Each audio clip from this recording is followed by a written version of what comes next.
So here are my top 3 tips on what to do when you do like a micro lending business, right? If you stay till the end of the video, I'll give you a 4th or 5th bonus.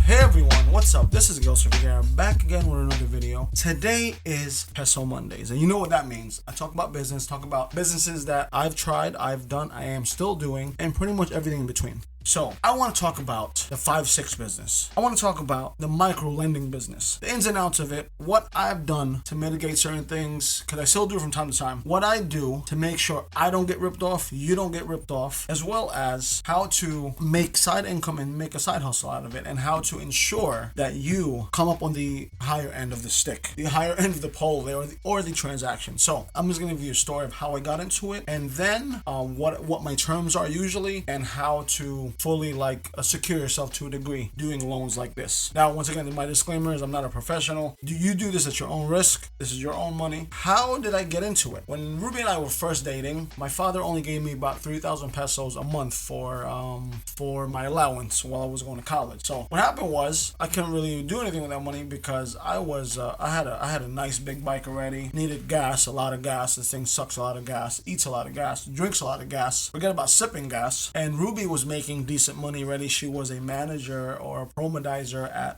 Mart 1 back in the day in Dumaguete. So I said, babe, let's put our money together. Let's lend this money out to your coworkers. And she said, fine, yeah, whatever, you can make some bread off of it. So I said, fine. So what happened was her workers, I would be like, how much do you make in a month? So 6,000, right? About 7,000. So I'm not gonna lend you all of that, but I'll lend you half. My maximum was about 3,000, 3 to 4 maybe. Eventually, a lot of people came to me for loans. So I turned that 3,000 peso, or let's say 6,000 peso, because Ruby made about 7,000. So I took 3,000 of that, so I made it 6. So I spun 6,000. And eventually, after a year or two, I turned it to about 35, 40,000 a month. But that sounds great, but there's a lot of issues that you're going to be faced with dealing with this type of, side hustle. And I know guys who make a lot of money on it. And unfortunately, I know guys who have died over it as well because of the stupidness. So back to the story. I was rotating money in and out, and I got to the point where I was lending money out to Mart 1, and I was lending money out to Oimacho, which is like a hardware store there, and I also was lending money out to Lee Plaza and the workers there. Here are my top 3 tips on what to do when you do like a micro lending business, right? Number 1, and if you stay till the end of the video, I'll give you a 4th or 5th bonus item and stuff. 1 is knowing who you are lending to, right? Knowing who you are lending to. As in, obviously, just the name, whatever. You get the ID and everything like that. But understanding their mannerisms, understanding their spending habits, understanding what they do, why they want to lend money from you, and what is the reason, and the proximity, or when are they going to give back the money to you. This is where, it's never good to judge, but this is where you have to judge people, unfortunately. So I usually ask for ID. I usually ask for like an MBI clearance. I usually ask for collateral if the amount is high, or high enough, or I just ask like what collateral do you have, and I hold on to the ATM of the person. Sometimes this is a fail if somebody wants to escape that situation, because they can just file a affidavit of loss and you're asked out. I usually, if somebody wants to come to me and lend money from me, I usually ask around like who that person is, whatever, and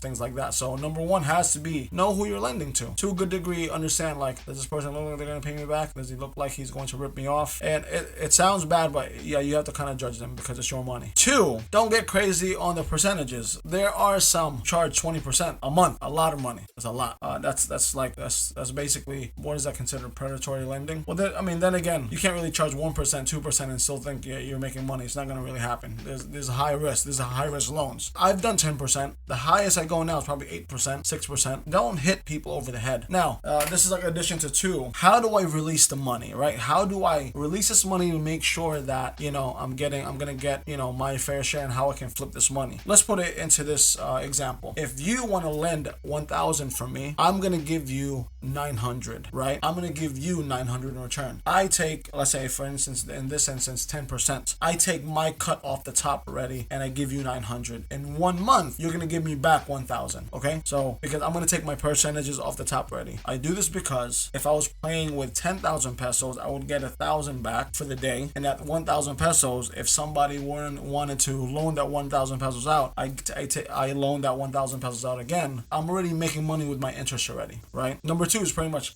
how you spend the money, and how you revolve everything, you know what I'm saying? Number 3 is the collateral, the collections and stuff like that. Usually, in most cases, I'm always doing like 300% or 200% of the value of the loan. So just in case, I've lent out like 50K before, and I've gotten a motorcycle on standby for that 50K. So they pay me back then, whatever. Now, if it's like 10K, I do 300%. So the asset you're going to give me as collateral is going to be 300%. That, you know, it could be a necklace, whatever I believe I can get rid of it for, if in case you default or don't pay on the loan. That's pretty much it. If it's a big enough amount of money, I usually just go to their house or their residence to understand where they live and things like that. Those are my top 3. My bonuses to you are 4 and 5 pretty much. Number 4 is, how do you legitimize it or legitimize the transaction, right? So I do this by going to the barangay captain. If they live in town or whatever town they're registered in, I go to the barangay captain. I have a papered document saying that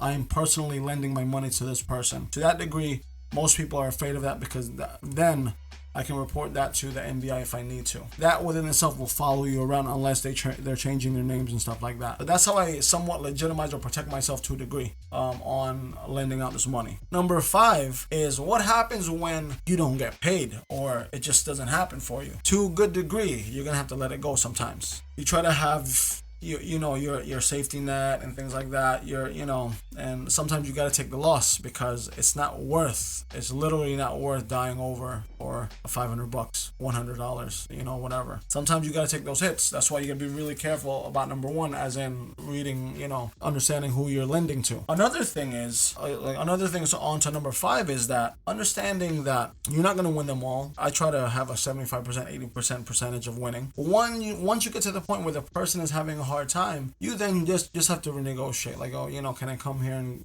pick up something every month from you or whatever. And then at the end of the day, you are still to a degree getting your money back, but in a slower drip, and the person's feelings won't be hurt. They'll be like more, like, oh, yeah, at least it's working with me type thing. But the problem is, there's too many cases of people not paying, you know what I'm saying? So you gotta be really careful on who you're lending out money to. Be really tight on your collaterals. I mean, actual physical asset collaterals. If it's jewelry, try to get jewelry. Get it assessed if it's really, the worth of that. If it's proper, I've done properties before. I mean, physical properties and stuff like that. House and lots, land and lots. I've done, actual, motorcycles, cars and stuff like that. Watches and things like that. This is secure loans. Once again, this is high risk lending. It is micro loans and stuff, but it's high risk lending. So it's really up to you if you want to get into it. I'm just trying to share a portion of my life and what I've done over there to make income, to make side money. Now, like I said before, it is pretty high risk because it is unsecured loans, right? So you have to try to do your best to secure certain things on your side and do it as legal as possible. That's why I like to go to the barangay captain whenever I lend out money. Especially if it's big money, I like to know the person I'm lending to, where they live, this and that, what their job is, the common stuff that a lender would give you. Unfortunately, there's no credit system in the Philippines, so as in per se how it is here in America. So you kind of have to do your own due diligence when it comes to that, and trust in your gut. You know what I'm saying? And one last thing, this could be a final topping, bonus, whatever, is please beware of people consistently paying very well. I found that after the 4th or 5th loan, that's when they book and leave, because they believe they have entrusted you. They have built enough trust with you that, maybe he might give me more money this time, whatever. So you have to be very careful with, how you're interacting with people, and where, really, because you have to really know your customer. There's pretty much your client. Why is he asking for so much money? Why is it incrementally going up? Because the more money goes out, the bigger risk you're taking. You know what I'm saying? I'm okay with losing 2,000, 3,000 pesos. I'm not okay with losing 30,000 pesos or 300,000 pesos. Not good. And collections have to be on point. You don't have to be a dick about it or an a-hole about collections, but it's got to be on point. You know what I'm saying? It has to be some type of delicacy. There has to be. It is kind of delicate when collecting. Many of you Filipinos and many Americans maybe don't know. There is a saying in Bisaya is, utang lipay, bayad likay. You're happy when you get a loan, but you're not seen when your time to collect. Jot those bullet points I laid out there, and maybe a way for you to make some side hustle and things like that. But once again, this is Gilson Vergara. If you like the video at all, smash that like button, assassinate it. If you're new to the channel, please consider subscribing. I really appreciate you guys. I really want to get to 5,000, and I really want to get to 5 million. But I can't get 5 million without you, pretty much. Take care. God bless, and I'll see you soon. If you want me to break down any other businesses that I've tried, and or any opinions you want of me when it comes to certain business, I'm gonna be as real as possible with you guys.